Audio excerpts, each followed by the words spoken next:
Well, hello there, it's Andrea Bassett from Forcemeat Academy.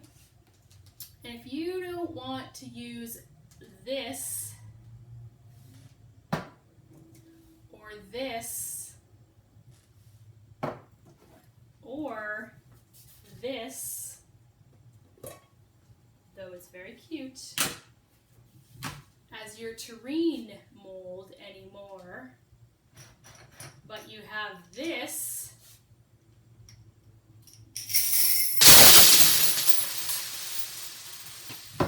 then maybe it's time to invest in a terrine mold. And by invest, I mean buy or procure a terrine mold. So today I'm going to give you 5 tips on taking the plunge into a proper terrine mold. First tip. Keep your money in your wallet, not all over your floor. That's a bonus tip. Now we'll start with the real 5. Okay, so the first thing is to figure out, do you really need a new terrine mold? Because to be honest, this, or actually, you know what? Sorry, excuse me a second here. Or this, you know, a meatloaf pan. Or the little mason jars, the Pyrex, they work pretty good. And if you're not really convinced that you're going to be using a terrine mold all the time, then maybe just stick with one of these until such a time that you change your mind. And that'll save you a lot of money too. Alright, second thing is you got to figure out what kind of terrines you're going to be making, because that will determine what kind of terrine mold you buy. If you are going to be making pate en terrine, that is a solid terrine pan that has a lid. If you are going to be making pate en croûte, which is the pate covered by beautiful pastry, that is a totally different type of terrine. You need like a very thin metal terrine that does not have a lid.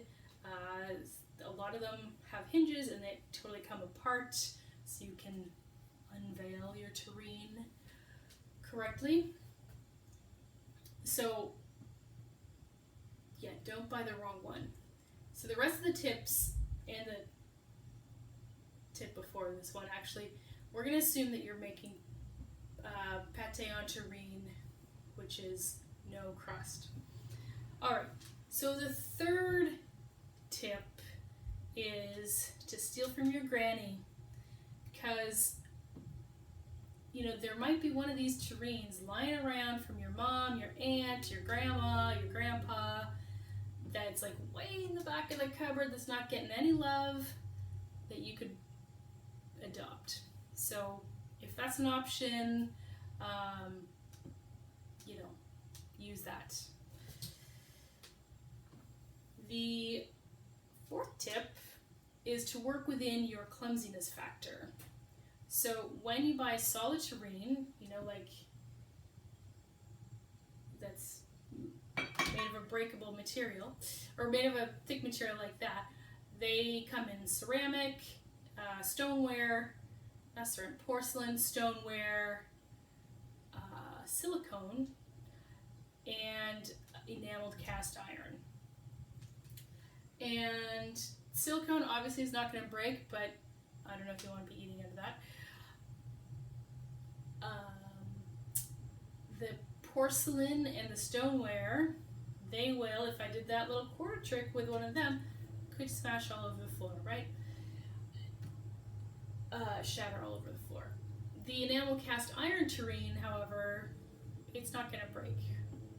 You drop it, it's going to break your toe before itself gets any damage. So if you're really clumsy, or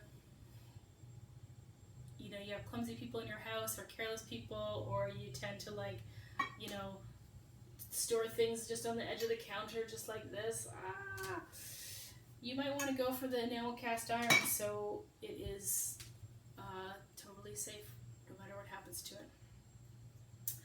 All right, the fifth tip I have for you is you want to buy a terrine that has a lid, and you want that lid to have a hole in it.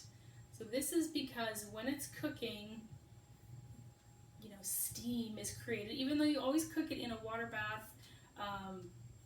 So you put the terrine in a water bath, which keeps the intense heat off of your terrine. Even so, it still creates some steam, and that steam needs to escape, which is why you need the hole in your terrine. Now, most of the terrines that are cast iron, enamel cast iron, or stoneware, porcelain, most of them do have this hole, but not all of them. So just be on the lookout for that. All right, so those are 5 tips for buying your first terrine. I have 6 more tips in an article on my website. I'll link to it down below, so if you want 6 more tips to help your decision making, head on over there. If you like this video, please click the like button. I'd really appreciate that. Free hug if you like it. And if you want to see more of these videos, then click subscribe, and you'll be notified when more videos come out. Thanks so much for watching, and I hope you have a fantastic day, and may the terrine you buy be one that you love. Okay, bye!